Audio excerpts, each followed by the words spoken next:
you probably noticed I don't feel about that war the way we were told we were supposed to feel about that war, the way we were ordered and instructed by the United States government to feel about that war. You see, I tell you, my mind doesn't work that way. I got this real moron thing I do. It's called thinking. And I'm not a very good American because I like to form my own opinions. I don't just roll over when I'm told to. Sad to say, most Americans just roll over on command. Not me. I have certain rules I live by. My first rule, I don't believe anything the government tells me. Nothing. Zero. Nope.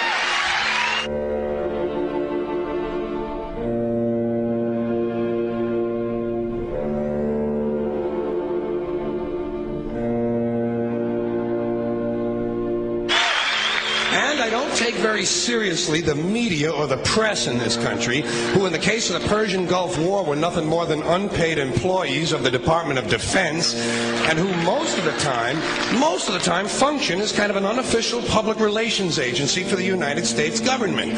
So I don't listen to them. I don't really believe in my country. And I gotta tell you folks, I don't get all choked up about yellow ribbons and American flags.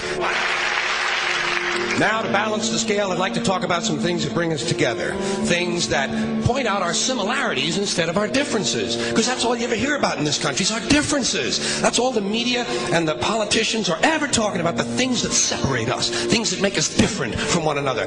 That's the way the ruling class operates in any society. They try to divide the rest of the people. They keep the lower and the middle classes fighting with each other so that they, the rich, can run off with all the fucking money. Fairly simple thing happens to work.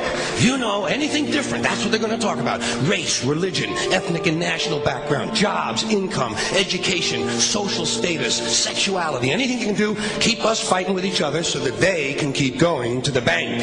You know how I describe the economic and social classes in this country? The upper class keeps all of the money, pays none of the taxes. The middle class pays all of the taxes, does all of the work. The poor are there just to scare the shit out of the middle class. Keep them showing up at those jobs. Politicians know that word. They use it on you. Politicians have traditionally hidden behind three things: the flag, the Bible, and children. No child left behind. No child left behind. Oh, really? Well, it wasn't long ago you were talking about giving kids a head start. Head start, left behind? Someone's losing fucking ground here. But there's a reason. There's a reason. There's a reason for this. There's a reason education sucks, and it's the same reason that it will never, ever, ever be fixed. It's never going to get any better. Don't look for it. Be happy with what you got. Because the owners of this country don't want that. I'm talking about the real owners now.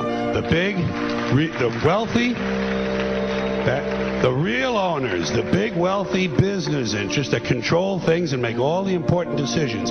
Forget the politicians. They're irrelevant. The politicians are put there to give you the idea that you have freedom of choice. You don't. You have no choice. You have owners. They own you.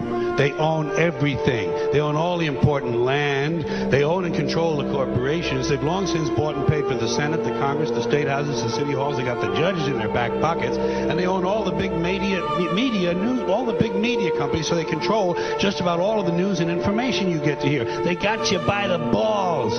They spend billions of dollars every year lobbying to get what they want. Well, we know what they want. They want more for themselves and less for everybody else. But I'll tell you what they don't want. They don't want a population of citizens capable of critical thinking. They don't want well-informed, well-educated people capable of critical thinking. They're not interested in that. That doesn't help them. That's against their interest. That's right. You know something? They don't want people who are smart enough to sit around the kitchen table and figure out how badly they're getting fucked by a system that threw them overboard 30 fucking years ago. They don't want that. You know what they want? They want obedient workers. Obedient workers. People who are just smart enough to run the machines and do the paperwork, and just dumb enough to passively accept all these increasingly shittier jobs with the lower pay, the longer hours, the reduced benefits, the end of overtime, and the vanishing pension that disappears the minute you go to collect it. And now they're coming for your Social Social Security money. They want your fucking retirement money. They want it back so they can give it to their criminal friends on Wall Street. And you know something? They'll get it. They'll get it all from you sooner or later because they own this fucking place. It's a big club, and you ain't in it. You and I are not in the big club.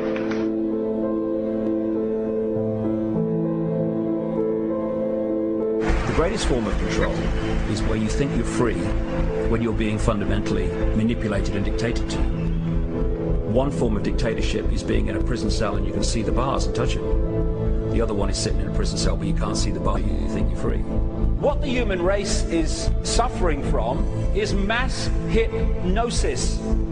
We are being hypnotized by people like this. Newsreaders, politicians, teachers, lecturers. We are in a country and in a world that is being run by unbelievably sick people. The chasm between what we're told is going on and what is really going on is absolutely enormous. The greatest hypnotist on planet Earth is a oblong box in the corner of the room. It is constantly telling us what to believe is real. Historically, the control and manipulation of political opinion has been the Freemasons' main weapon in gaining control of countries and states. Once in control of the rulers and politicians of a country, laws and political structures could be changed in accordance with their agenda. However, since restricting the body does not necessarily mean restricting the mind, the Freemason recognizes that their plan for a global government hinges completely on subduing the masses to their agenda, and thus eliminating opposition to their cause. And the greatest threat to their plan, posing more danger than any army or law, is the threat of a free-thinking mind. In order to eliminate this threat and to achieve their objective, the Masons have set about the boldest plan ever devised: the complete control of every aspect of human life, your life. And the weapons they are using against you are in your very homes, entertaining you and your children, and gradually indoctrinating you without you even realizing.